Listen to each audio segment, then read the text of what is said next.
Yesu ashimwe bene data. Que Jésus soit loué, frères et sœurs. Turabasuhuje mu izina rya Yesu Kristo umwami wacu. Nous vous saluons au nom de Jésus-Christ notre Seigneur. Muri uyu munsi twizihizaho ivuka ry'umwami wacu Yesu Kristo. En ce jour où nous célébrons la naissance de notre Seigneur Jésus-Christ, Tubifurije ko umunsi ugenda neza. nous vous souhaitons une bonne journée. Reka dutangire dusenga Imana tuyishima. Nous allons commencer par prier le Seigneur et lui rendre grâce Kubwo yaduhaye Yesu Kristo. parce qu'il nous a donné Jésus-Christ. Mwami Imana turagushimiye. Seigneur, nous te disons merci. Tugushimiye ubw'urukundo wadukunze. Nous te disons merci pour l'amour que tu nous as aimé. Tugushimiye mwami ko tugeze utureka. Nous te disons merci parce que tu ne nous as jamais abandonnés. Ubwo isi yari imaze kwandura. Depuis que la terre était devenue souillée, wabonye ikindi gisubizo kugira ngo ubashe gukiza umuntu. Seigneur, tu as trouvé une autre solution pour pouvoir sauver l'homme. Turagushimiye kubwa Yesu Kristo waduhaye. Nous te disons merci pour Jésus-Christ que tu nous as donné. Reka mwami aze mu bugingo bwacu. Seigneur, qu'il vienne dans notre vie abane natwe et qu'il vit en nous kandi agaragare muri twebwe ahabwe mu icyubahiro muri twebwe. Et qu'il se manifeste en nous et qu'il soit glorifié Reka kakanya mwami ubane natwe. Seigneur, sois au milieu de nous en ce moment. Que le Saint-Esprit que tu nous as donné comme aide, qu'il dirige ce programme. Et que tout soit fait dans ta volonté au nom de Jésus. Amen. Amen.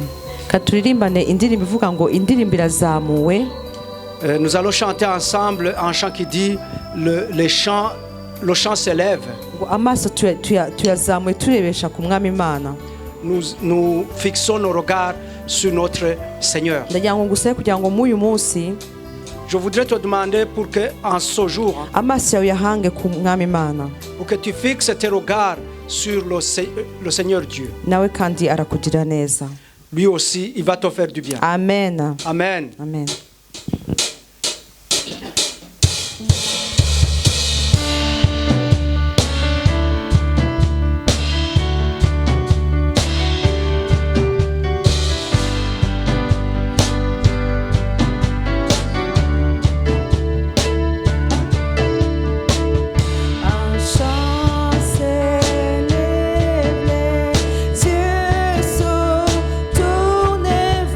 Toi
En te voyant, nous retrouvons la force de vie.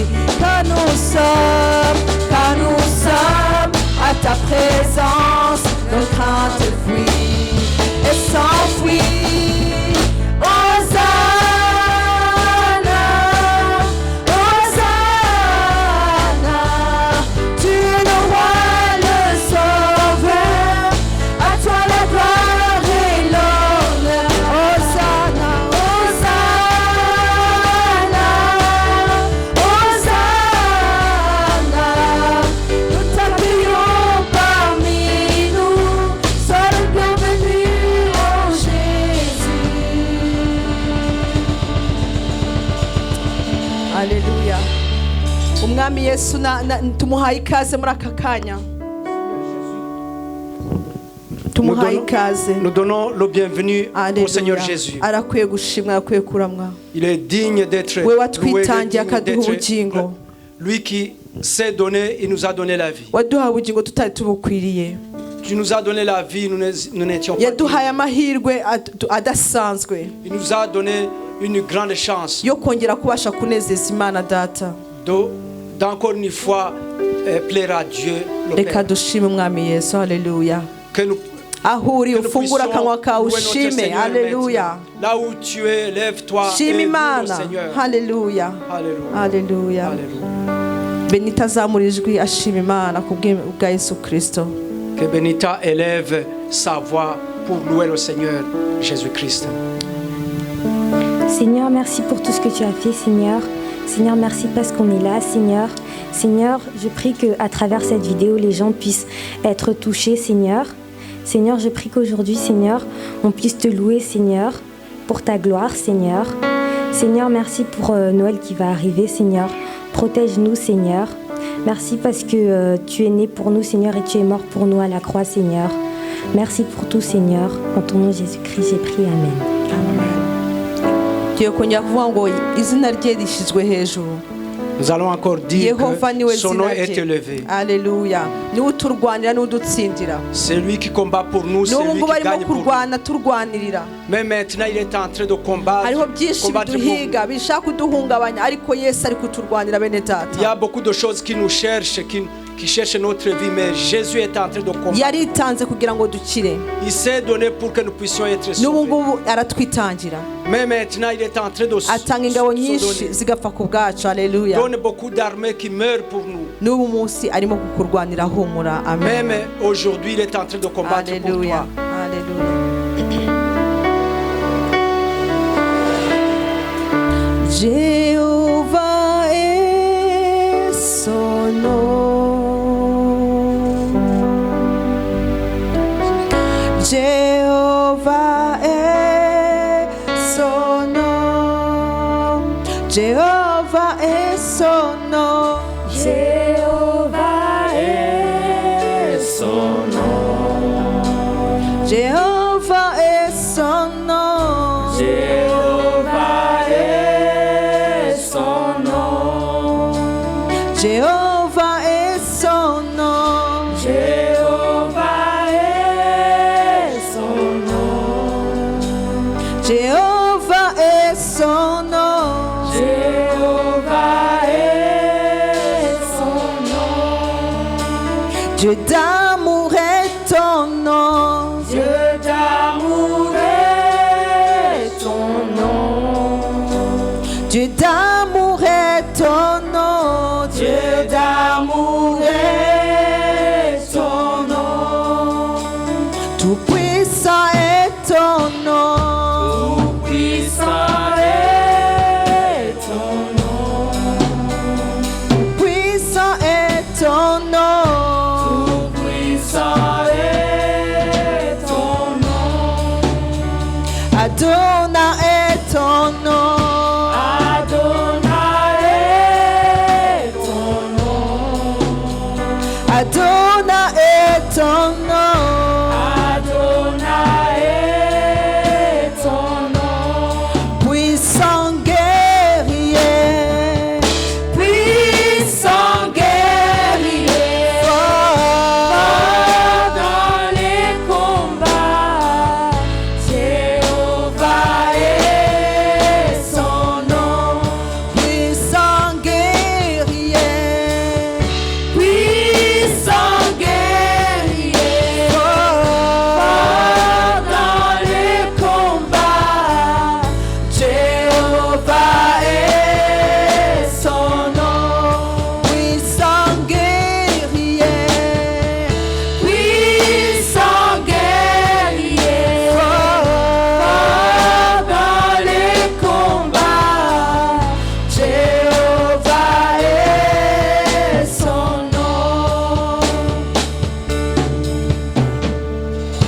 Jéhovah est ton nom.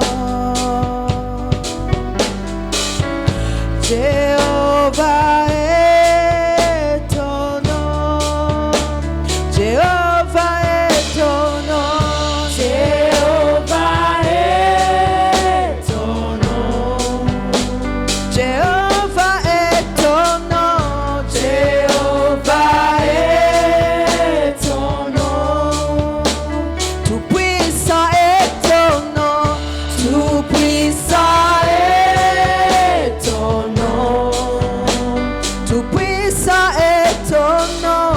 Tout puissant est ton nom. Puissant guerrier. Puissant guerrier. Fort dans les combats. Jéhovah, Jéhovah est son nom. Puissant guerrier.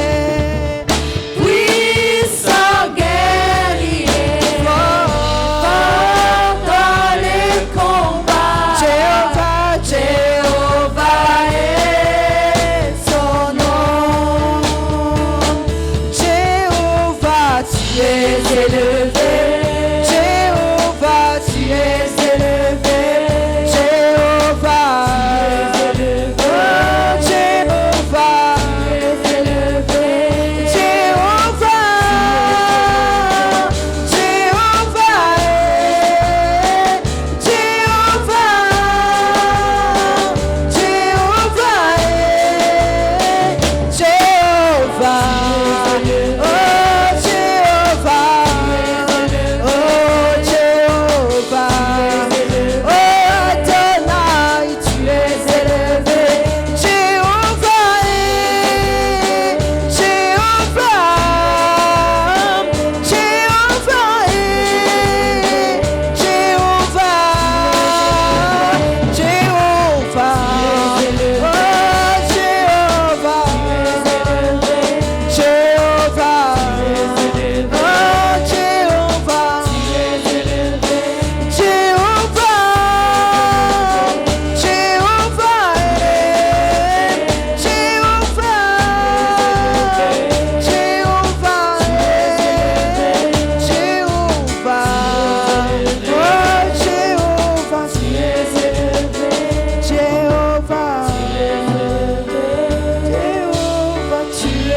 Jéhovah, Alléluia, Imana yacu ishimwe. Que notre Seigneur, Izina rya Yesu rishyizwe hejuru muri aka kanya. le nom de Jésus est élevé. Turaridekaraye tuvuze ko ari ryo rifite imbaraga. Nous le déclarons, c'est le nom de Tuvuze ko ari ryo Jésus. riri gutegeka aha hantu muri aka kanya. Nous disons que c'est le Nta nom de yindi Jésus mana qui iri règne. hagati muri twebwe. Nous glorifions le nom de Dieu Nta qui est yindi mana au milieu de nous. ifite imbaraga nka Yesu Kristo. Il n'y a pas d'autre Dieu aussi puissant que Ibigirwamana Jésus-Christ. bavuga ko bifite imbaraga ariko nta mbaraga bifite. Il y a des dieux, on dit qu'ils sont puissants, mais ils ne sont Na pas du tout Satani ari puissants. munsi y'ibirenge bya Yesu Kristo. Même le diable, Satan, Abami est sous les pieds n'abatware bari de munsi y'ibirenge Jésus. bya Kristo. Les rois et les autorités sont sous les pieds Ibizima de mu Jésus. ijuru biri munsi y'ibirenge bya Kristo. Biri hasi ntabwo biri mu birenge bye ariko bifite nivo iri munsi ya Kristo. Tout ce qui se trouve au ciel se trouve sous les pieds de Jésus. Mu butware Yesu ni mu mutware mu ijuru Imana ishimwe no mu isi hose. C'est Jésus qui est le roi au ciel et sur toute la terre. Nibyo navugaga dutangira ya ndirimbo ya mbere mvuga ngo amaso yawe uyahange kuri Kristo kuko ari ufite imbaraga zo kurengera Imana ishimwe. C'est ce que je disais tout à l'heure quand on a commencé, que tu fixes tes yeux sur le roi Jésus-Christ. Alléluia. Amen. Reka pasiteri Innocent asenge asengera ijambo ry'Imana. Et le pasteur Innocent, il va prier pour la parole de Dieu. Éternel notre Dieu, nous te bénissons, Mana yacu turagushimiye car ton nom est grand. izina ryawe rishyirwa hejuru. Ta parole est vivante Ijambo ryawe ririho ni rizima. et ta parole c'est la lumière à nos pieds. Ijambo ryawe kandi n'urumuri rutumurikira intambwe zacu. Seigneur Jésus, nous sommes devant toi ce matin. Mwami turi imbere yawe muri iki gitondo. En ce moment, Seigneur, où nous célébrons le jour de ta naissance. Twizihiza Noheli. Seigneur Jésus, merci. Urakoze Mwami. Je te présente, Seigneur, la parole qui va être Uretse dite. ijambo rigiye kuvugwa. Seigneur, disponibilise nos cœurs Reka imitima yacu ibe ititeguye pour que ils puissent accepter les vérités qui se trouvent dans cet enseignement. kugira ngo imitima yacu ibashe kwakira ukuri kuri muri jambo, et qu'ils puissent aussi se soumettre à cette parole. kandi imitima yacu ibashe kubaha ijambo ryawe. Je te présente ton serviteur que tu as préparé. wateguye, Que le Saint-Esprit soit sur lui. Mwuka wera amubeho, Qu'il soit en lui. abe muri we, Qu'il soit vraiment un canal pour abe canaliser ta parole dans les cœurs de ton peuple. kijyana ijambo ryawe mu mitima y'ubwoko bwawe. Merci Seigneur. Urakoze mwami, Au nom de Jésus. mu izina rya Yesu, Amen. amen. Nzamuye amaboko yanjye, mwami nzamuye, nzamuye amaboko yanjye, mwami nzamuye, nzamuye amaboko yanjye, twese tuzamuye, nzamuye amaboko yanjye, nk'ikimenyetso, nk'ikimenyetso cyo guca bugufi, mwami unyobore. Yesu nzamuye, nzamuye amaboko yanjye, mwami ndazamuye, nzamuye amaboko yanjye, mukiza nzamuye, nzamuye amaboko yanjye, nk'ikimenyetso, nk'ikimenyetso cyo guca bugufi, mwami unyobore. Yesu tuzamuye, Nzamuye amaboko yanjye, mwami tuzamuye, nzamuye amaboko yanjye, Yesu tuzamuye, nzamuye amaboko yanjye, nk'ikimenyetso, nk'ikimenyetso cyo guca bugufi, mwami unyobore. reka twese tuzamure amaboko yacu, duhe Imana icyubahiro.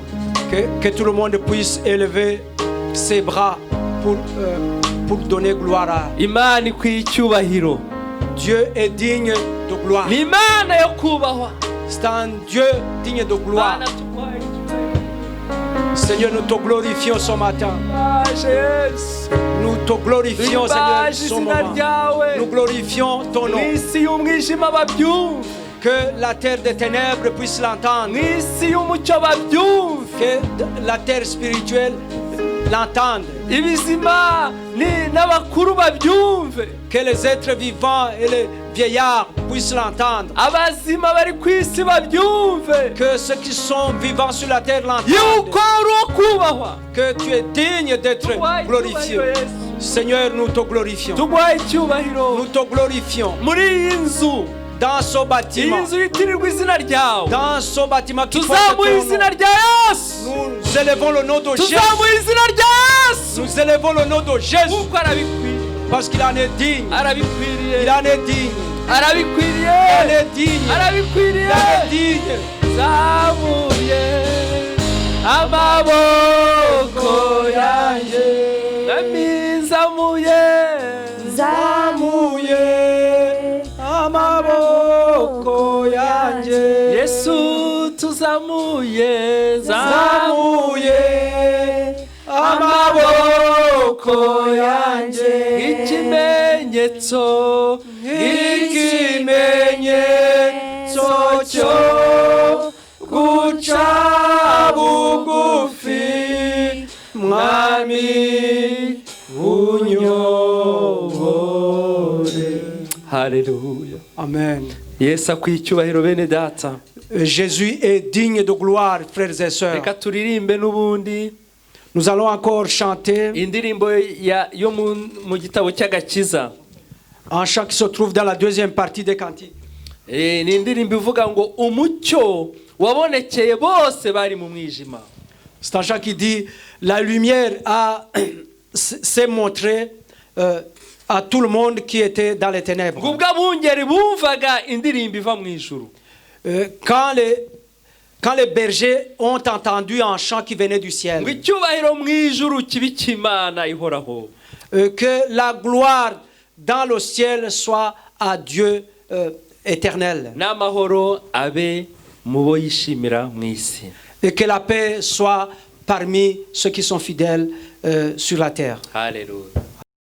Umucyo wabonekeye bose bari mu mwijima, ubwo abungeri bumvaga indirimbo iva mu ijuru, icyubahiro mu ijuru cy'Imana ihoraho, naho amahoro abe mu isi tuyishime duhimbaza. Mu murwa wa Betelehemu none havutse uruhinja, n'umunezero i Yudaya, kuko Imana ibacunguye. Icyubahiro mu ijuru kibi cy'Imana ihoraho, naho amahoro abe mu isi tuyishime duhimbaza. Mariya yambitse umwana utwambaro tw'uruhinja, kandi mu muvure w'inka niho bamuryamishije. Icyubahiro mu ijuru kibi cy'Imana ihoraho, naho amahoro abe mu isi tuyishime duhimbaza. Haleluya. Icyubahiro kibi cy'Imana. Que toute la gloire soit à Dieu. Abacuranzi barakoze. Merci pour les musiciens. N'abaririmbyi bashobora gusubira mu myanya yabo. Merci pour les chantres. Vous pouvez regagner vos places. Ndabasuhuje bene data. Je vous salue, frères et sœurs. Ari abo dusengana hano Jemap. Que ce soit ceux qui sont dans l'église de Jemap. Ari abo abadukurikira kuri YouTube. Que ce soit ceux qui nous suivent sur YouTube. Buri wese uri kumva ijwi ryanjye kuri uyu mwanya. Que chaque personne qui est en train de suivre ma voix en ce moment, ndamusuhuje mu izina rya Yesu. je le salue au nom de Jésus. Kandi ndabifuriza Noheli nziza. Et je vous souhaite un joyeux Noël. Ndabifuriza kwizihiza kuvuka kwa Yesu kwiza. Je vous souhaite une bonne célébration de la naissance de Kandi Jésus. ndabifuriza n'umwaka mushya muhire w'ibihumbi 2021. Et je vous souhaite une bonne année de 2021. Haleluya. Amen. Rero nkuko mubizi, Et comme vous le savez, uyu munsi turizihiza kuvuka kwa Yesu. maintenant nous célébrons la naissance de Jésus. Reka dusome ijambo ry'Imana muri Luka igice cya 2. Lisons la parole de Dieu qui se trouve en Luc chapitre 2. Luka igice cya 2, Luc chapitre 2, kuva ku murongo wa 4 tugere ku wa 7. à partir du verset 4 au verset 7. Luka Luc igice cya 2, chapitre 2, kuva ku murongo wa 4 tugeze ku wa 7. du verset 4 au verset 7. Yosefu nawe ava i Galilaya mu mudugudu w'i Nazareti ajya i Yudaya mu mudugudu wa Dawidi witwa Betelehemu, kuko yari uwo mu nzu ya Dawidi no mu muryango we. Ajya kwiyandikisha na Mariya uwo yasabye wari utwite. Bakiri iyo, igihe cye cyo kubyara kirasohora, abyara umwana w'umuhungu w'imfura, amworosa imyenda y'impinja, amuryamisha mu muvure w'inka, kuko bari babuze umwanya mu icumbi. Amen. Amen.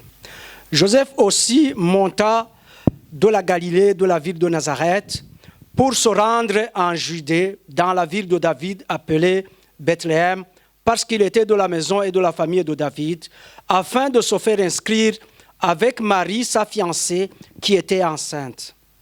Pendant qu'ils étaient là, le temps où Marie devait accoucher arriva, et elle enfanta son fils premier-né. Elle l'emmaillota et le coucha dans une crèche, parce qu'il n'y avait pas de place pour eux dans l'hôtellerie. Muri iki gitondo En ce matin, turarebera hamwe kuvuka kwa Yesu. nous allons voir ensemble la naissance de Jésus. Turareba iyi tariki ya 25 z'ukwa 12. Nous allons voir ensemble cette date du 25 décembre. Turaza kureba uko Yesu yavutse byarahanuwe. Nous allons voir ensemble comment Jésus est né et que ça avait été prophétisé. Turaza kureba uko kuvuka kwe kwagenze. Nous allons voir comment s'est passée sa naissance. Hanyuma tuze kurangiza tureba icyo kuvuka kwa Yesu bisobanura mu buryo bw'umwuka. Et nous allons voir ensemble la signification spirituelle de la naissance de Jésus.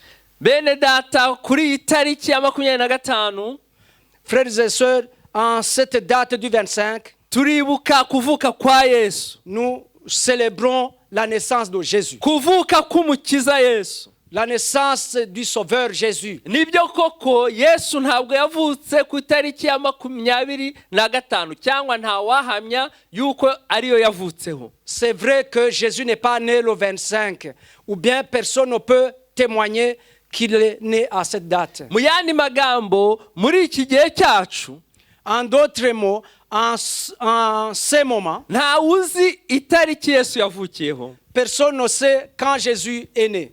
Ariko abatubanjirije Mais ceux qui nous ont précédés, babonye yuko ari ngombwa ko bafata umunsi umwe mu mwaka tukajya twibuka ivuka ry'umukiza wacu. ils ont trouvé utile de prendre un jour dans l'année où nous allons célébrer la naissance de notre Seigneur. Hari abavuga ubu ngubu ngo si ngombwa ngo kwizihiza kuvuka kwa Yesu ku tariki ya 25. Il y en a qui disent que ce n'est pas nécessaire de célébrer la naissance de Jésus le 25. Ngo kubera yuko ku tariki ya 25 wari umunsi w'Imana y'izuba, cyangwa bubahirizaga bavuga yuko izuba ryabonetse. Parce que ils disent que ce jour du 25, c'était un jour où on célébrait le soleil, ou bien on célébrait la venue du soleil. Ariko bene data, ntabwo tugomba gutinda kuri ibyo. Mais frères et sœurs, nous ne devons pas nous attarder sur cela. Ntabwo dusenga twebwe ikigirwamana. Nous ne prions pas un faux Dieu. Ntidusenga izuba. Nous ne prions pas le soleil. Dusenga Imana Data, se w'umwami wacu Yesu Kristo. Amen. Nous prions Dieu le Père de notre Seigneur Jésus-Christ.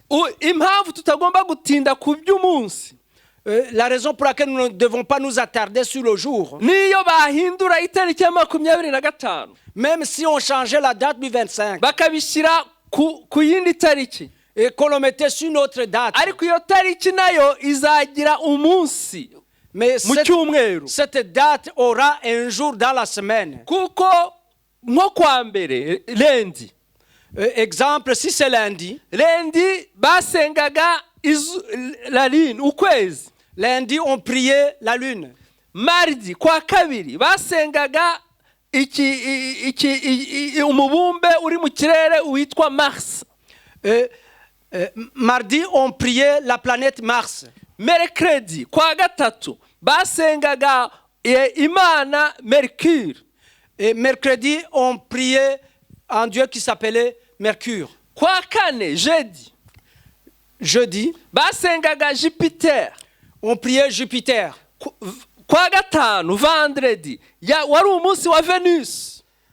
Vendredi, c'était le jour de Vénus. kwa gatandatu samedi wari umunsi wa Saturne. Samedi, c'était un jour de Saturne. Dimanche ou Sunday wari umunsi w'izuba. Dimanche, c'était un jour du soleil. Urumva rero ntabwo twatinda mu by'iminsi. Nous ne pouvons pas traîner en ce qui concerne les jours. Icyo tuzi twebwe cyo Nous, ce que nous savons, tudashidikanya, sans doute, Yesu yaravutse, Jésus est né. arakura.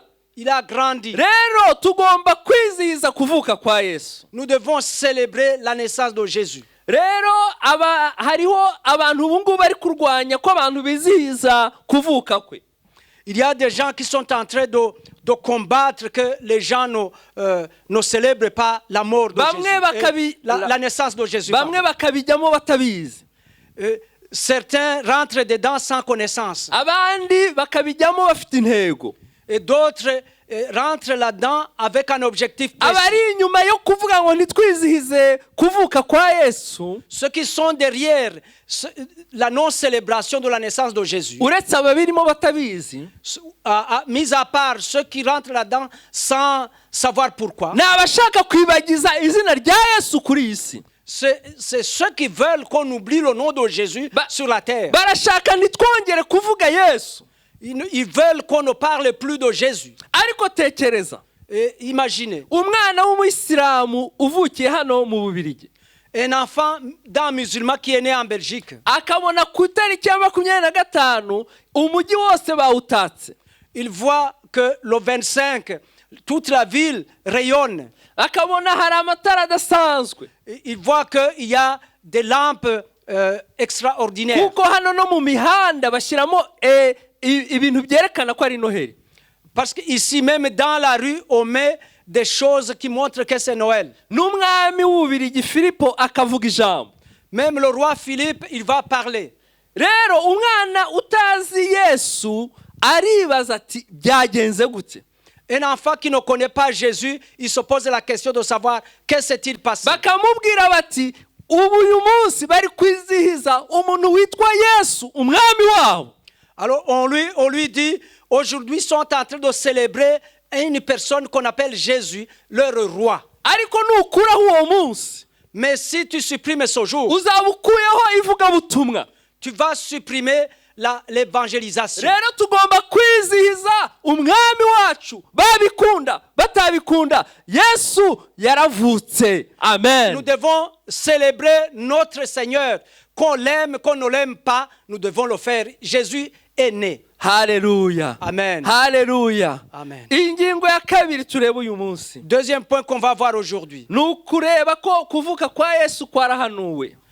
Nous allons voir ensemble que la naissance de Jésus a été prédite. Iyo turebye mu gitabo cy'Itangiriro igice cya 49, Si nous regardons dans le livre de Genèse, chapitre 49, tubona ko umugabo witwa Yakobo yahanuye kuvuka kwa Yesu. nous voyons que un homme nommé Jacob, il a prophétisé la naissance de Jésus. Ku murongo wa mbere haravuga ngo Yakobo ahamagara abana be arababwira ati nimuterane mbabwire ibizaba mu minsi izabaho. Au premier verset, il est dit, Jacob appela ses fils et dit, assemblez-vous et je vous annoncerai ce qui vous arrivera dans la suite des temps. Mu minsi izabaho kera. Dans la suite des temps, Yakobo Jacob, ahamagara abana be, il a appelé ses enfants arababwira ati et il leur a dit, nimuze venez mbabwire ibintu bizaba mu myaka iri imbere. pour que je vous annonce des choses qui vont arriver dans les temps lointains. Imana ni umutware w'igihe, Dieu, il est maître du temps. ariko abana be abahishurira iby'ibihe. Haleluya. Il révèle à ses enfants des choses qui se passeront dans le temps. Ibyo impamvu mbisubiyemo ni ukugira ngo umenye ko nawe yaguhishurira iby'igihe kizaza. La raison pour laquelle je le répète, c'est pour que toi aussi tu saches qu'il est capable de te révéler des choses qui vont arriver. Turi mu mwaka wo kumenya ubushake bw'Imana. Nous sommes dans une année où nous devons connaître la volonté de Dieu. Igihe kirageze ngo umwuka wakoreraga muri Yakobo nawe ugukoreremo. Le moment est venu pour que l'esprit qui travaillait en Jacob puisse travailler en toi. umenye iby'ibihe bizaza, Pour que tu saches des choses qui vont arriver dans le temps. umenye ibihe bizaza ku muryango wawe. Pour que tu saches des choses qui vont arriver à ta famille. Igihe kirageze ngo Imana ihishurire abana bayo ibizaba mu minsi iri imbere muri iki gihugu. Le moment est venu pour que Dieu puisse révéler à ses enfants des choses qui vont arriver dans ce pays. Igihe kirageze ngo Imana ihishurire uwo muzashakana. Le moment est venu que Dieu te révèle la personne avec laquelle tu vas te marier. Ku murongo wa 10 Au verset 10, ngo inkoni y'ubwami ntizava kuri Yuda, inkoni y'ubutware ntizava hagati y'ibirenge bye, nyirayo ataraza, uwo ni w'amahanga azumvira. au verset 10, le sceptre ne s'éloignera point de Juda, ni le bâton souverain d'entre ses pieds, jusqu'à ce que vienne le Shilo et que le peuple lui obéisse. Ahangaha Yakobo areba umwana wa Yuda. Ici, Jacob a regardé son fils Judas. Imana imuhishurira ko muri Yuda Et Dieu lui a révélé qu'en Judas, hazavamo abami, qu'en Judas, il y aura des rois qui vont venir de Juda. hazavamo Dawidi, David viendra de Juda. hazavamo Salomo, Dans la prospérité de Juda, il y aura Salomon. hazavamo n'abandi bami babakurikiye. Il y en aura d'autres rois qui vont suivre. Ngo kugeza igihe Shilo azazira. Amen. Jusqu'au moment où Shilo va arriver. Shilo ni igiheburayo, Shilo, c'est un mot hébreu bisobanura ngo lo pacifique, uw'amahoro. qui signifie le Pacifique. Ni rimwe mu mazina ya Mesiya. C'est l'un des noms du Messie. Niwe ibyahishuriwe Yohana ku murongo wa 5, igice cya 5 ku murongo wa 5 naho bakavuga ngo ni intare yo mu muryango wa Yuda. En Apocalypse, chapitre 5, verset 5, c'est le lion de Juda. Uwo mu muryango wa Yuda. C'est le lion de la tribu de Juda. Haleluya. Amen. Mesiya n'umwami w'abami, Mesiya n'umwami w'abami, n'umwami w'abami, mutware w'abatware, Mesiya n'umwami w'abami, Mesiya n'umwami w'abami, n'umwami w'abami, mutware w'abatware, Mesiya n'umwami w'abami, Mesiya n'umwami w'abami. Rero natwe, Pour nous aussi, ubu buhanuzi buratureba, cette prophétie nous kuko concerne. natwe turi abami mu bwami bw'Imana. Parce que nous aussi, nous sommes des princes dans le royaume. Turi bikomangoma, Nous sommes des princes. tuzimana na Yesu. Nous allons régner avec Jésus Ari mu myaka igihumbi, pendant 1000 ans, ari n'iteka ryose. que ce soit pendant 1000 ans, que ce soit éternellement. Undi muntu wa kabiri wahanuye ibya Yesu, ni benshi bahanuye ariko nahisemo babiri gusa. Il y en a beaucoup qui ont prophétisé la naissance de Jésus, mais j'en ai choisi aujourd'hui 2. Uwundi ni Yesaya.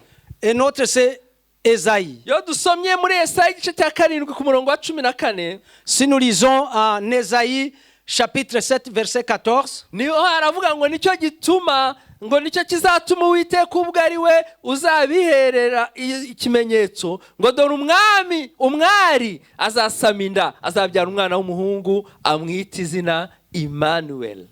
c'est pourquoi le Seigneur lui-même vous donnera un signe. Voici, la Vierge deviendra enceinte, elle enfantera un fils, et elle lui donnera le nom d'Emmanuel. Rero tubona yuko Nous voyons donc imyaka 700 hafi mbere yuko Yesu avuka, 700 ans avant la naissance de Jésus. Yesaya yararebye Ésaïe a vu, abona yuko hazabaho umwana w'umukobwa, il a vu qu'il y aura une fille, umwana w'umukobwa w'isugi, une fille vierge, uzasama inda qu'elle sera enceinte akabyara umwana et elle enfantera kandi uwo un mwana enfant. bakamwita ngo imana iri kumwe natwe. Et cet enfant, on va le nommer Emmanuel, Dieu avec nous. ngo azitwa Emanueli, ngo imana iri kumwe natwe. Il s'appellera Emmanuel, Dieu avec nous. ikintu uzaba mwene data, Ce qui va t'arriver, frères et icyo sœurs, uzaba ce que tu vas devenir, imana irakizi. Dieu le sait. Haleluya. Amen. uyu Mariya Cette Marie, ntabwo yari azi ko ari uzabyara Yesu, elle ne savait pas qu'elle allait donner naissance à ariko Jésus. atarabaho imana yo yari izi ko ari Mais uzamubyara. avant qu'elle ne naisse, avant qu'elle ne vive, Dieu savait que c'est Marie qui allait mettre au monde Jésus. imana yahishuriye Yesaya ibya Mariya na Yesu. Dieu a révélé les choses de Marie et Jésus. imana yahishuriye Yesaya ibya Mariya na Yesu. Dieu qui a révélé. Dieu a révélé. Qui a révélé. Dieu qui a révélé les choses de Marie et de Jésus. nawe yaguhishurira ibyawe. Amen. Il peut aussi te révéler ta vie, tes choses. kandi ibyivuze birasohora. Et en plus, ce qu'il dit se réalise. nk'uko Luka tubibona muri Matayo no muri Luka, ibyo byarasohoye. Icyo gihe cyarageze, uwo mwana aravuka, kandi imana marayika abibwira Yosefu ngo uwo mwana ngo azamwite Emanueli, risobanura ngo imana iri kumwe natwe. Et comme nous le voyons en Matthieu et en Luc, cette prophétie a eu lieu. Et ce garçon, il est né, et c'est Emmanuel. Haleluya. Noneho reka turebe uko kuvuka kwa Yesu kwagenze. Maintenant, voyons comment s'est passée la naissance de Jésus. Turifashisha igitabo cya Luka kuva ku gice cya mbere. Nous allons nous aider par le livre de Luc à partir du chapitre 1. Turahera ku murongo wa 26. On va commencer par le verset 26. Turagenda tubivuga gusa gutyo. On va le dire progressivement. Bibiliya iratubwira ngo mu kwezi kwa gatandatu cyangwa ukwezi kwa gatandatu, la Bible nous dit au 6e mois, ou bien dans le 6e mois, marayika Gaburiyeli, l'ange Gabriel, imana yaramutumye ngo ajye mu mudugudu w'i Nazareti. Dieu l'a envoyé dans une ville qui s'appelle Nazareth. Aho ngaho ni muri Galilaya. C'est en Galilée. Uwo marayika w'Imana Gaburiyeli atumwa ku mwari. Et cet ange de Dieu, Gabriel, a été envoyé à la fille. I Nazareti, à Nazareth. hariyo umwana w'umukobwa witwa Mariya. À Nazareth, il y avait une fille qui s'appelait Marie. Uwo yari yarasabwe na Yosefu. Cette fille était fiancée à Joseph. Yosefu yari wo mu nzu ya Dawidi. Et Joseph, il est de la maison de David. Nuko marayika musanga aho yarari. Et l'ange l'a trouvée là où elle était. Ntabwo tuzi niba yarari mu rugo, nous ne savons pas si elle était chez elle, cyangwa yarari ku mugezi, ou bien si elle était au ruisseau. Igihe duheruka muri Isiraheli, uwari uri kutuyobora yaratubwiye ngo marayika yamusanze ku mugezi. Quand la dernière fois que j'étais en Israël, le guide nous a dit que l'ange a trouvé Marie à la rivière. Ariko icy'ingenzi si aho yamusanze, icy'ingenzi nicyo yamubwiye. Ce qui est important, ce n'est pas l'endroit où il l'a trouvé. Ce qui est important, c'est la parole qu'il lui a dit. Aramubwira ngo ni amahoro, urahiriwe, umwami Imana ari kumwe nawe. Il lui a dit, toi à qui une grâce a été faite, le Seigneur est avec toi. Haleluya. Amen. Iyo uri umuntu ugendana n'Imana, quand tu es une personne qui marche avec Dieu, tu es heureux. Niba warakiriye Yesu, si tu as reçu Jésus, ndakubwira muri iki gitondo ko uhiriwe.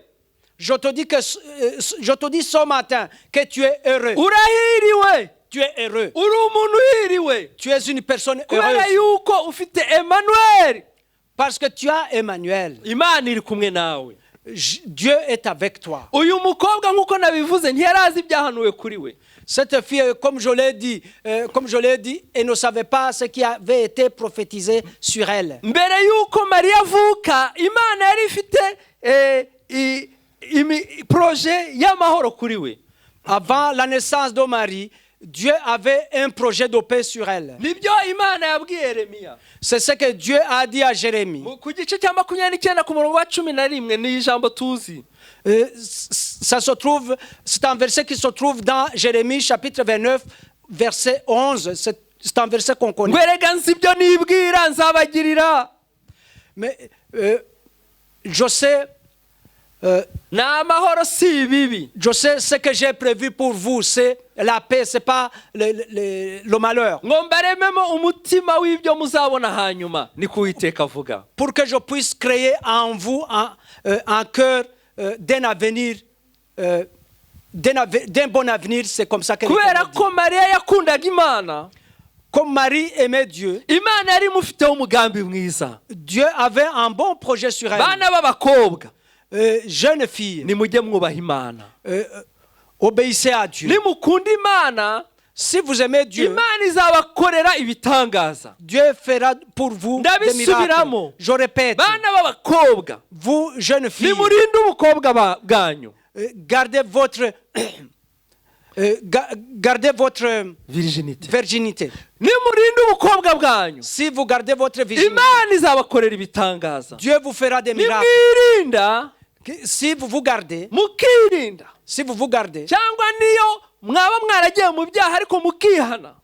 ou même si vous avez été dans le péché, mais si vous vous repentez, Dieu vous fera des miracles. Alléluia. Amen.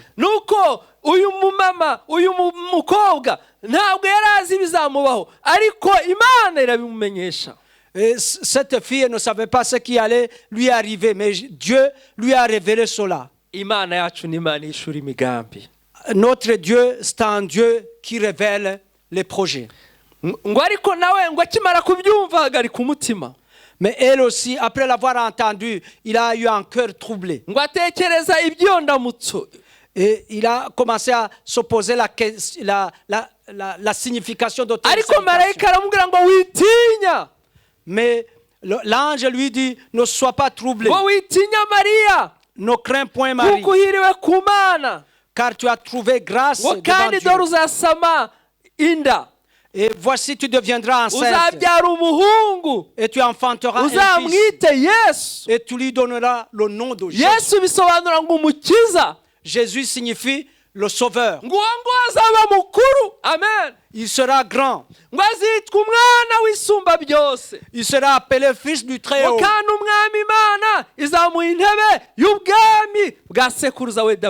Et le Seigneur Dieu lui donnera le trône de David son père. Il régnera sur la maison de Jacob. Et il régnera éternellement. Et son règne n'aura point de fin. Alléluia. Alléluia. Le règne de Jésus. Ce règne dans lequel nous sommes entrés. Le règne dans lequel nous sommes. Le règne de ce monde finira. Mais le règne de ce Jésus que nous célébrons aujourd'hui, la naissance,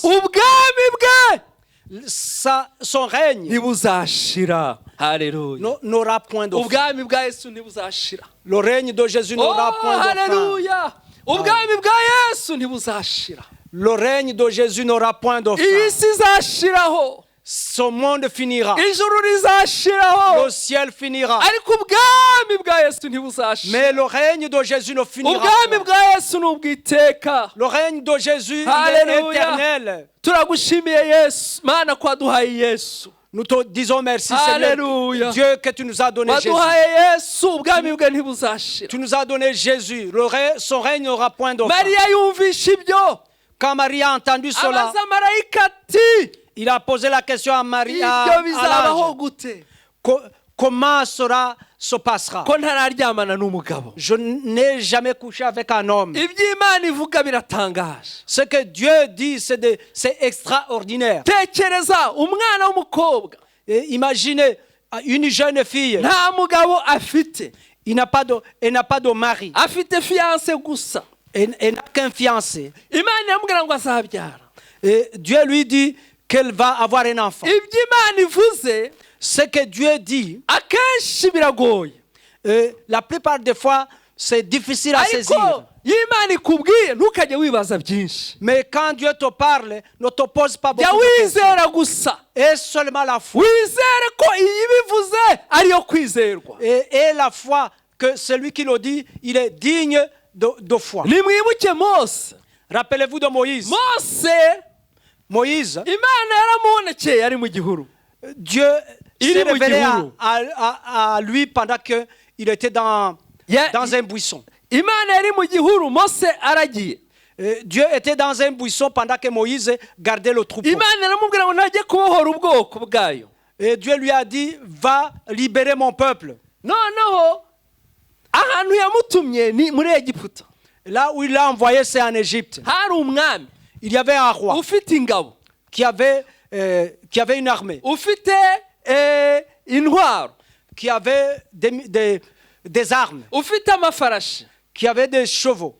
Noneho Imana ituma Mose. Alors Dieu a envoyé Moïse. Mose nta kintu yari afite, Moïse n'avait rien. yari afite inkoni gusa. Il n'avait que un bâton. Tekereza umuntu ufite imiheto, Imaginez quelqu'un qui a les flèches ufite na za epe, inkota, et qui a aussi des épées. wowe ukagenda ufite inkoni gusa, Et toi, tu vas avec un bâton seulement. uri kumwe na mukuru wawe witwa Aroni, Et tu es avec ton grand frère qui s'appelle Aaron. muri babiri gusa Vous n'êtes qu'à deux. mugiye guhangana n'ingabo za Farawo. Vous allez affronter l'armée de Pharaon. Ariko Mose yaragiye Mais Moïse est parti. kandi yakuye ubwoko bw'Isiraheli mu Egiputa. Et il a su libérer le peuple d'Israël Imana d'Égypte. ikubwiye ngo uyu munsi genda ujye kurwana ufite inkoni gusa, wagira ubwoba.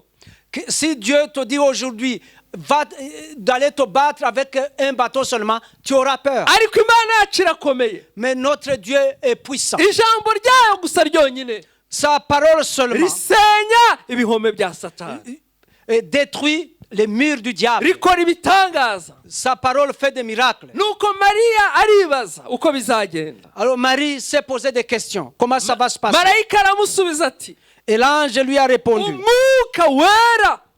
Et le Saint-Esprit, Haleluya, umwuka wera. le Saint-Esprit, Vuga ngo umwuka wera. dit le Saint-Esprit, Umwuka wera le Saint-Esprit azakuzaho, viendra sur toi. n'imbaraga zisumba byose zizagutwikira, Et la puissance du Très-Haut te couvrira de son ombre. Haleluya. Amen. Ngo umwuka wera Le Saint-Esprit, ni uzagushoboza c'est lui qui va te fortifier. ibidashobokera abana b'abantu. C'est lui qui va te donner la force de faire des choses impossibles aux hommes. Umwuka wera Le Saint-Esprit, aranda possible l'impossible. il rend possible l'impossible. Umwuka wera Le Saint-Esprit, afata ibikomeye il prend des choses akabigira ibyoroshye. compliquées, il les rend faciles. Umwuka wera Le Saint-Esprit, akunyuza mu nzira abandi badashobora kunyuramo. il te fait passer dans un chemin que personne d'autre ne peut passer. Ngo umwuka wera azakuzaho n'imbaraga zisumba byose zizagukingiriza. Haleluya. Le Saint-Esprit viendra sur toi et la puissance du Très-Haut te couvrira de son ombre. Nicyo gituma uwera uzavuka azitwa umwana w'Imana. C'est pourquoi le Saint-Enfant qui naîtra de toi sera appelé Fils de Dieu. Ibyo umwuka wera byose aguhaye biba bivuye ku Mana. Ce que le Saint-Esprit te donne vient de Dieu. Marayika arongera aramubwira ati, L'ange lui a encore dit, ngo umenye ko atari wowe gusa Mariya, sache que tu n'es pas la seule Marie. dore na Elizabeth Et Élisabeth aussi, mwene wanyu ta parente. nawe ubu ngubu aratwite. Haleluya. Elle aussi, maintenant, elle est enceinte. Kandi ari mu zabukuru. Pourtant, elle est vieille. Uwitwaga ingumba none uku ni ukwezi kwe kwa gatandatu. Celle qu'on appelait stérile, maintenant, elle est enceinte de 6 mois. Sinzi ibyo bari kukwita ubu ngubu. Je ne sais pas comment on t'appelle maintenant. Sinzi izina baguhaye. Je ne sais pas, j'ignore le nom qu'on t'a donné. Uyu nguyu bamwitaga ingumba. celle-là, on l'appelait stérile. ariko imana imuhindurira izina. Haleluya. Mais Dieu a changé son nom. imugira umubyeyi utwite. Il a fait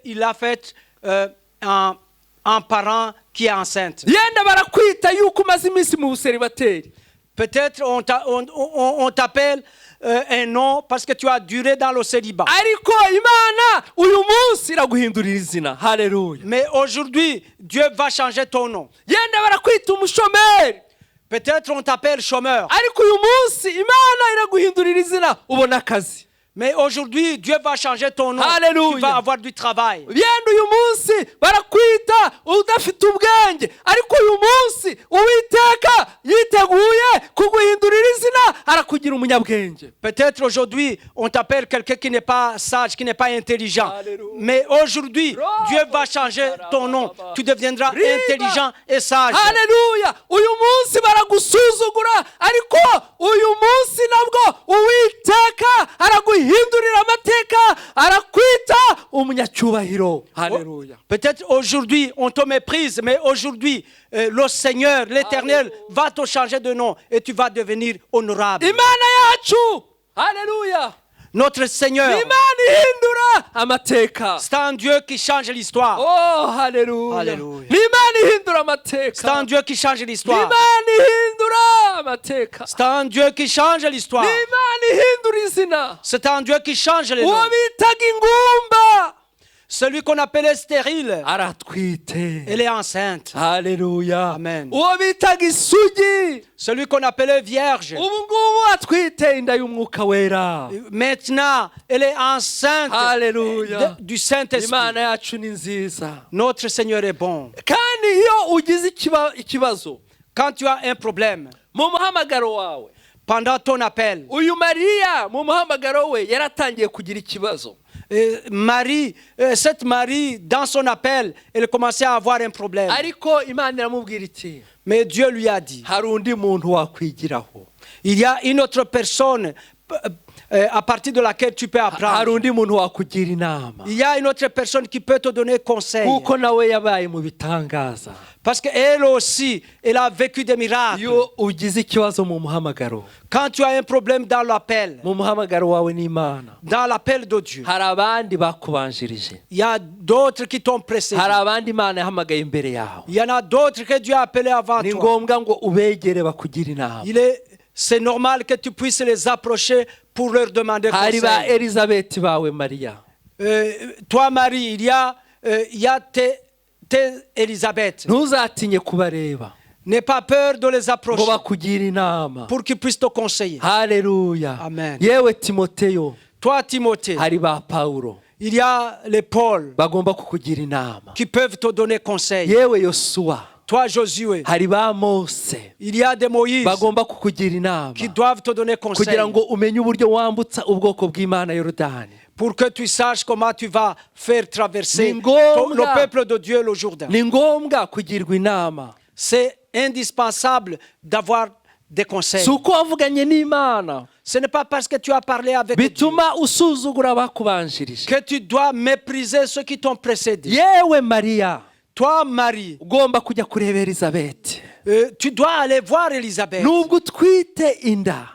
Mais y'umwuka wera, si tu es enceinte d'une grossesse du ariko Saint-Esprit, jya kureba elizabeti, va voir Élisabeth. kuko nawe atwite inda ya zakariya, ariko yabwiwe na marayika. Parce qu'elle aussi, elle est enceinte d'une grossesse de Zacharie. Mais elle aussi, elle a été visitée par l'ange. kandi amaze amezi atandatu imbere yawe, afite experience y'amezi atandatu.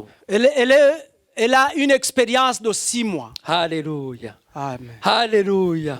ngo kandi dore mwene wanyu ngo elizabete nawe afite inda y'umuhungu yo mu zabukuru uwitwaga ingumba, none uku ni kwezi kwa gatandatu, kugira ngo bakugire inama nk'uko nabivuze. Amen. Amen, amen.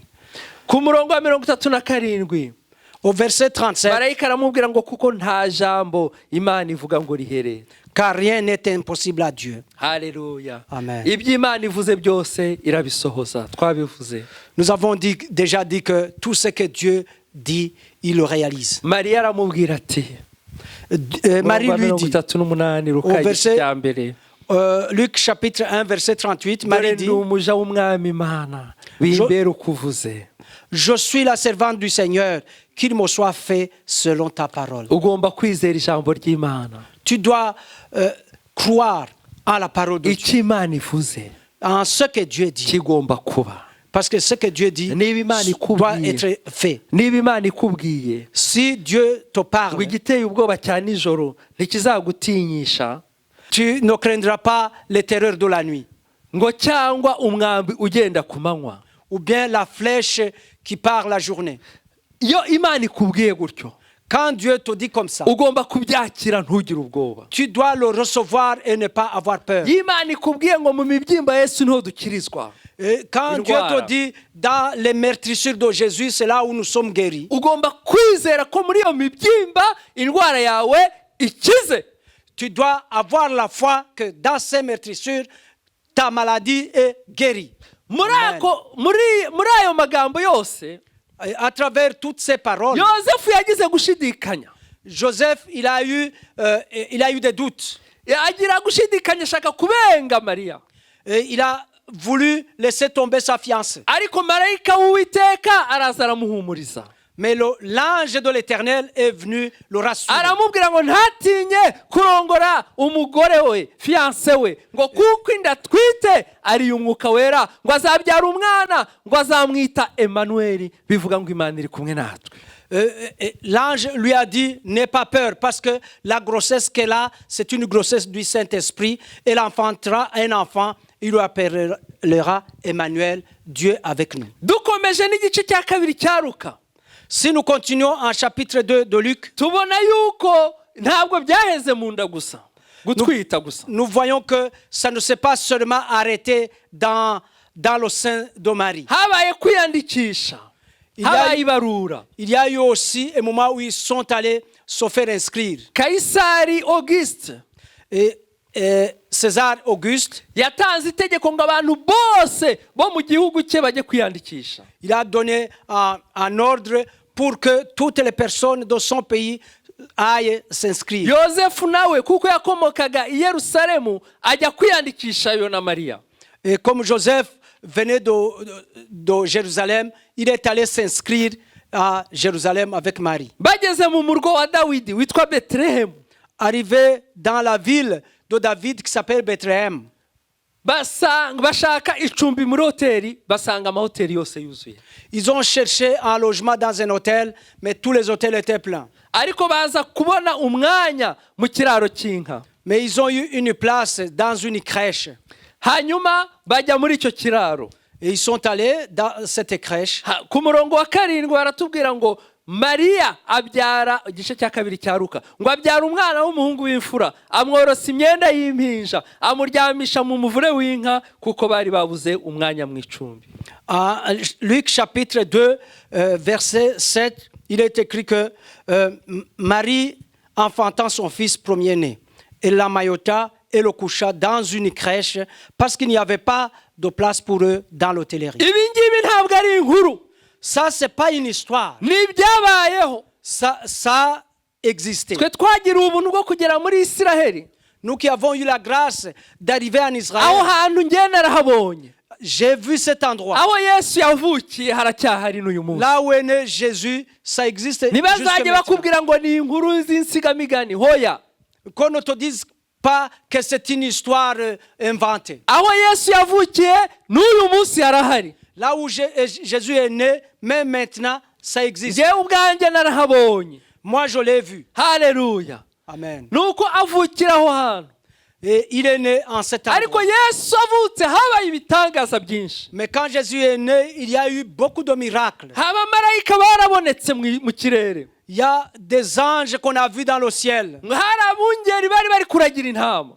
Il y avait des bergers qui gardaient les moutons. N'uyu munsi aho abungeri bari harahari naho narahabonye. Même aujourd'hui, là où se trouvaient ces bergers, j'ai vu cet endroit. Haje marayika w'Uwiteka, L'ange de l'Éternel est venu. abahagarara iruhande. Il s'est mis à côté d'eux. Ngo ubwiza bw'umwami burabagirana, burabagota impande zose. Haleluya. Et la gloire de Dieu resplendissait dans tous les côtés.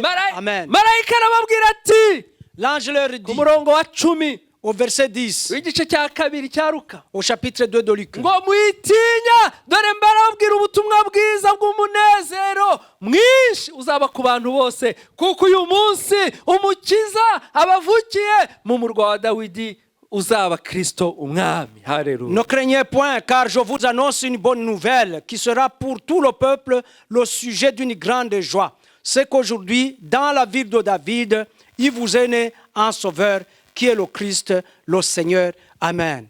Yesu ni inkuru nziza, Jésus, c'est l'évangile. ni ubutumwa bwiza, C'est la bonne nouvelle. ni ubutumwa bwiza Yesu. Jésus, c'est la bonne nouvelle. Iyo wumvishe Yesu Quand tu entends Jésus, uba wumvishe inkuru y'umunezero. tu viens d'entendre une nouvelle. Yesu ni umunezero, Jésus, c'est la joie. umunezero w'isi yose, La joie du monde. ngo umunezero uzaba ku bantu bose, La joie qui viendra sur tout le peuple. ngo iki nicyo kiri bubabere ikimenyetso. Haleluya. C'est ça qui... Et voici à quel signe vous le reconnaîtrez. ngo niko muri busange umwana w'uruhinja yoroshwe imyenda y'impinja aryamishijwe mu muvure w'inka. Vous trouverez un enfant emmailloté et couché dans une crèche.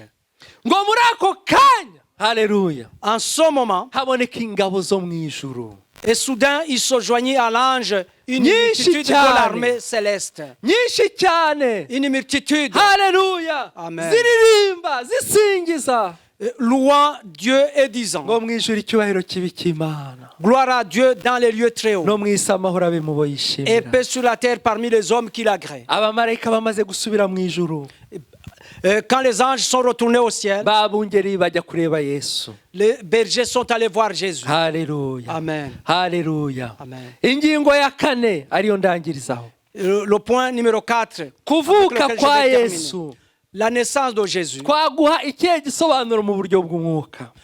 Quelle signification pourrait-on donner de manière spirituelle? Ntabwo navuze uko abungeri abanyabwenge baje bavuye iburasirazuba, ariko ibyo mwabisoma mu gitabo cya Matayo. Je n'ai pas dit comment les mages sont venus à partir de l'ouest, de l'est, pardon. Ça, vous pouvez le lire dans le livre de Matthieu. bakamuzanira amaturo. Et ils lui ont amené des présents. Haleluya. Amen. Hari abavuga ngo ntabwo ari ngombwa gutura mu rusengero, Il y en a qui disent qu'il n'est pas nécessaire de donner des offrandes dans l'église. ariko Yesu baramutuye, Mais Jésus, on lui a donné des kandi offrandes. ibintu by'igiciro. Et on lui a donné des offrandes de grande valeur. Bamuzaniye icyome, ishangi n'izahabu, Ils lui ont amené de l'or, du diamant, de la myrrhe et de l'encens. de la mine et de l'encens. Barabimuzaniye, Ils lui ont amené tout cela. barabimutura. Et ils lui ont offert. Amaze gukura ntiyavuze ngo ntimwagombaga kugira ibyo muntura, Mariya asubizayo ibintu banzaniye, ayo mazahabu nta oya. Amaturo ni ngombwa ku mwami wacu. Alors quand il a grandi, il n'a pas dit à Marie ni à Joseph, oh, ces offrandes-là, vous devez les rendre. Les offrandes sont indispensables dans l'église du Christ. Amaturo ni ay'ingenzi ku mwami wacu Yesu Kristo. Les offrandes sont nécessaires pour notre Seigneur Jésus-Christ. Amen. Rero igisobanuro cyo kuvuka kwa Yesu mu buryo bw'umwuka, La signification de la naissance de Jésus de manière ibyo spirituelle. turabibona mu gitabo cya Yohana. Nous le voyons dans le livre de Ndimo Jean. ndarangiza. Je suis en train de terminer.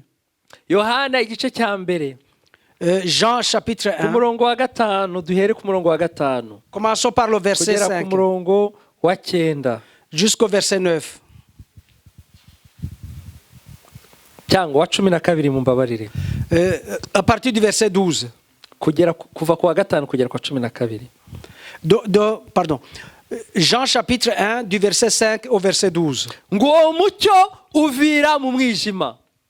La lumière, lui, dans les ténèbres. Yesu niwe mucyo Jésus, c'est la lumière. uvira mu mwijima, Qui, lui, dans les bari ténèbres. ku mwijima ntiwawumenya. Et les ténèbres ne l'ont point reçu. ngo hariho umuntu watumwe n'Imana witwaga Yohana, Il y eut un homme envoyé de Dieu, son uwo nom était Jean. yazanywe no guhamya iby'umucyo ngo atume bose bizera. Il vint pour servir de témoin, pour rendre témoignage à la lumière, afin que tous croient par lui. Yohana Jean, wa mwana wa Elizabeti, l'enfant d'Élisabeth na zakariya avec Zacharie. niwe waje guhamiriza umucyo.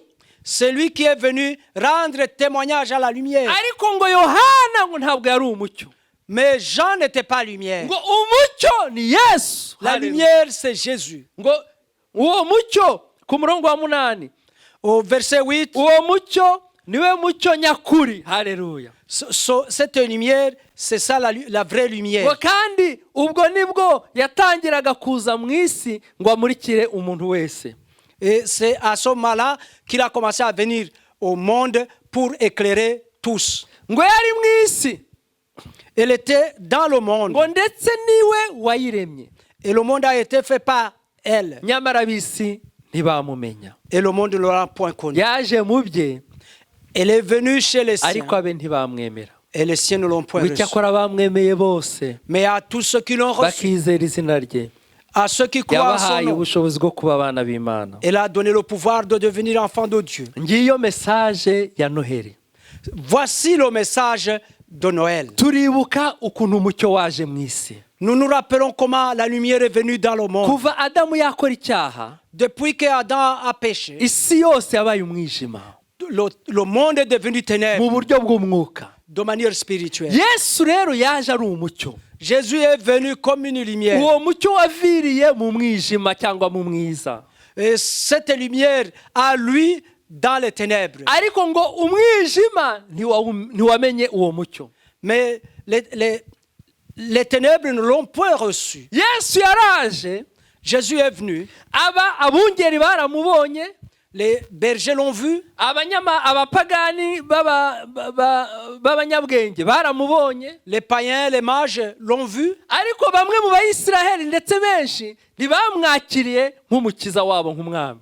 La plupart des Israélites, la majorité, ne l'ont pas reçu comme leur sauveur. ngo yaje mube, Il est venu parmi les ngo siens, ariko ngo abe ntibamwemera. mais les siens ne l'ont pas ngo reçu. ariko, haleluya, Mais, ngo ariko, ngo icyakora, ngo abamwemeye bose à tous ceux qui l'ont reçu, bakizera izina rye, à ceux qui croient en son nom, yabahaye ubushobozi bwo Il est- kwitwa cyangwa bwo kuba abana b'Imana. il leur a donné le pouvoir d'être appelés enfants de ubu Dieu. turi abana b'Imana, Maintenant, nous sommes enfants de twebwe Dieu. twemeye Yesu. Nous qui avons reçu Jésus, wadukuraho ibindi, tu peux nous enlever toute autre ariko chose, ntudushobora kudukuraho kuba abana b'Imana, mais tu ne peux pas nous enlever la façon d'être kubera des ko enfants, twaramwemeye. parce que nous l'avons reçu. hari abatari kumwemera ubu ngubu, Il y en a qui ne sont pas en train de le ariko recevoir, mais njyewe naramwemeye, moi je l'ai reçu. naremeye ko ari umukiza wanjye. J'ai accepté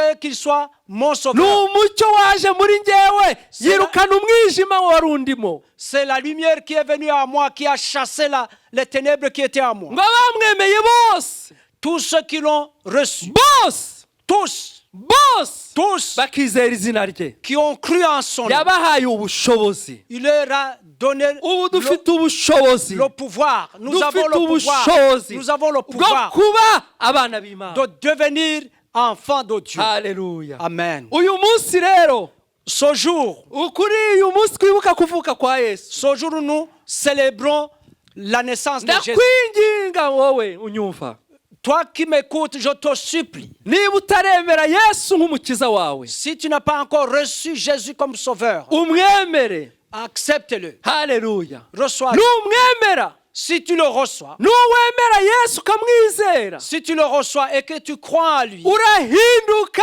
kuba umwana w'Imana. tu vas devenir enfant de Dieu. nta kindi bigusaba, On ne te demande rien d'autre. nta kindi bigusaba, Rien ne t'est demandé de plus. ni ukuvuga gusa ngo ndakwemeye nk'umukiza wanjye Yesu, nk'umwami wanjye. Il suffit de dire seulement, je crois, je t'accepte comme mon sauveur et mon Seigneur. et mon Seigneur. umbabarire ibyaha byanjye, Pardonne-moi mes péchés. unkureho ibyaha byose, Enlève tous mes péchés maze unyakire mu bana bawe, et reçois-moi parmi tes enfants. unyandike mu gitabo cy'ubugingo. Et écris mon nom dans le livre de vie. numara kuvuga ayo magambo, Si tu, après avoir dit ces mots, ugahindura uko wagendaga mentalite yawe, et tu changes ta mentalité. urahinduka kuba umwana w'Imana. Tu vas devenir enfant de Dieu. Haleluya. Amen. Ngo abamwemeye bose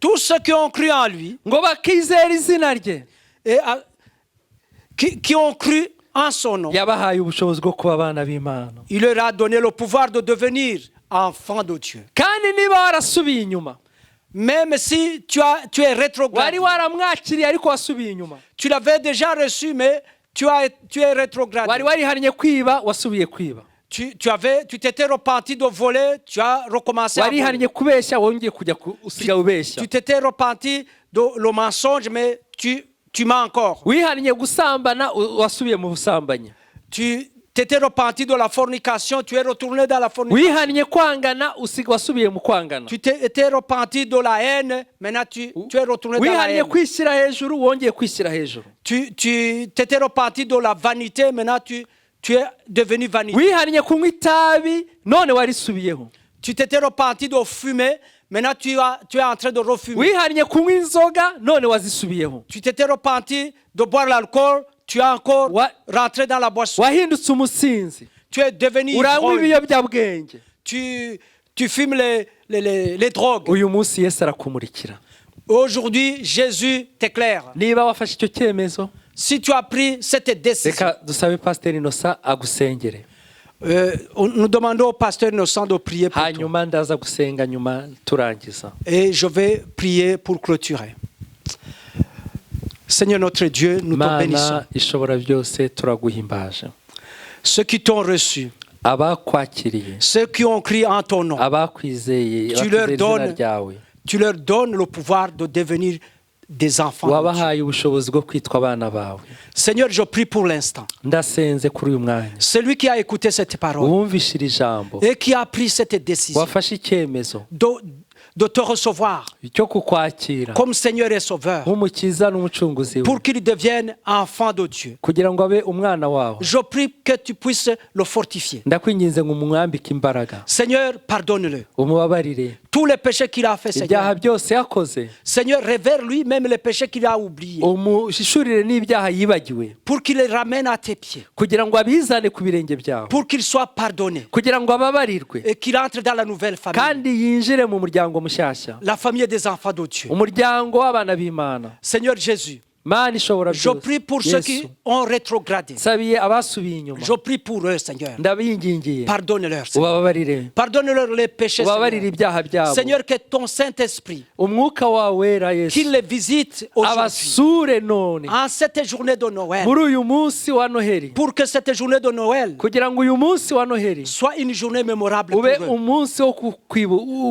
utibagirana kuri bo, Là où ils ont renoué les relations avec leur Seigneur. umunsi basubiranye ubusabane nawe. Seigneur, merci. Je Turagushimiye, demande le Saint-Esprit pour tous ceux qui croient en toi, Seigneur. sabiye umwuka wera kuba kwizera bose, Les nouveaux comme les anciens. ari abakera ari n'abashyashya, Parce que nous avons tous besoin de kuko twese dukeneye ton Saint-Esprit. umwuka wawe. Merci, Seigneur. Urakoze Que ton nom Yesu, soit élevé. izina ryawe rishyirwe Que hejuru, ton nom soit glorifié.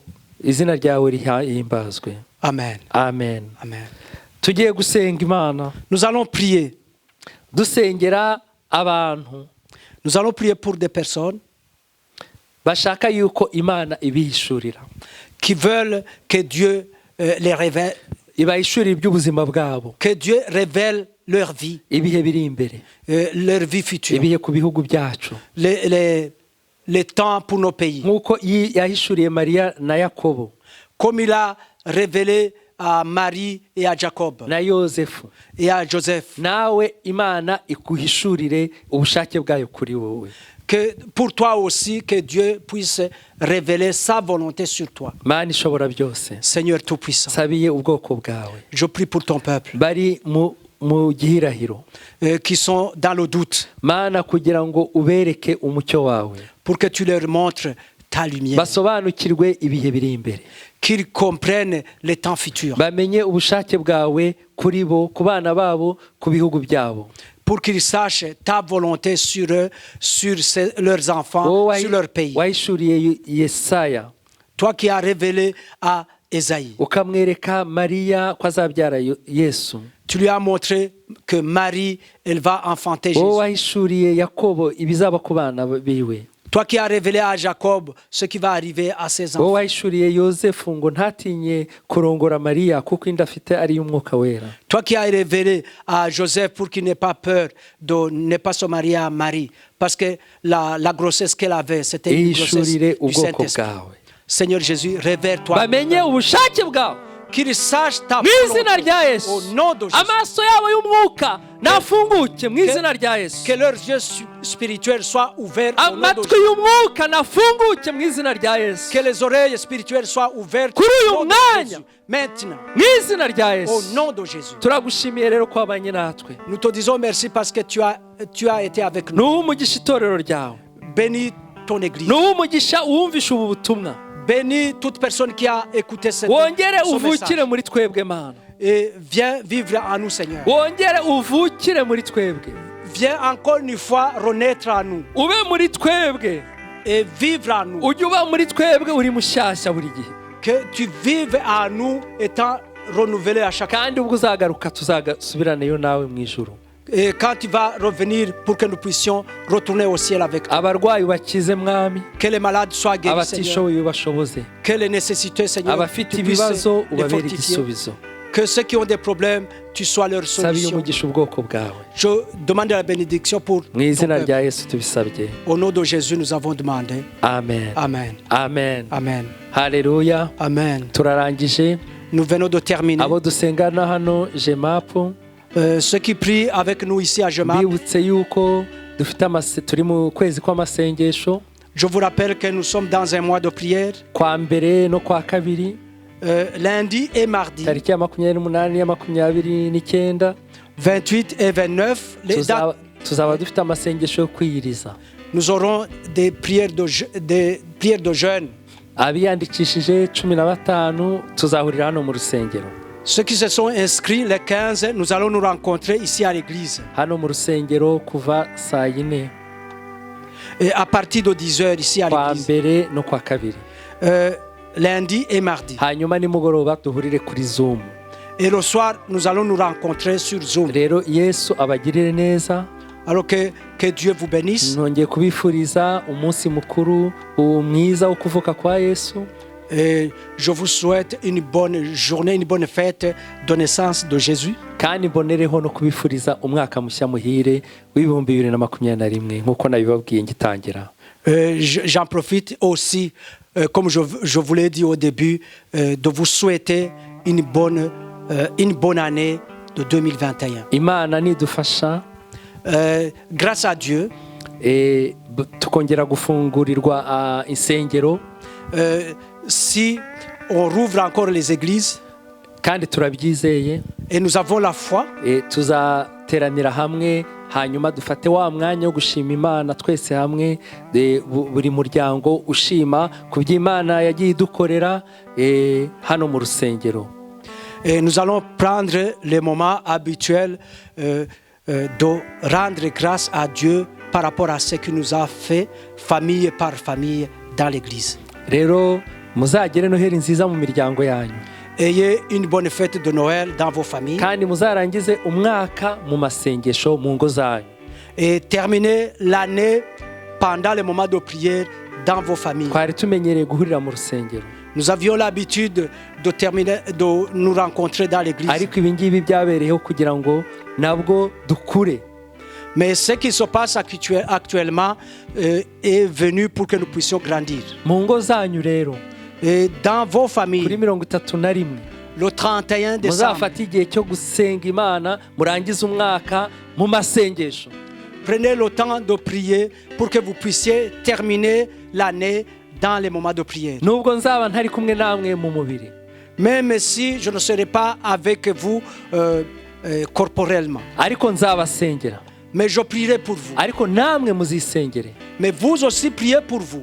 rero yesu abaha umugisha. Que Jésus vous bénisse. amen. Amen.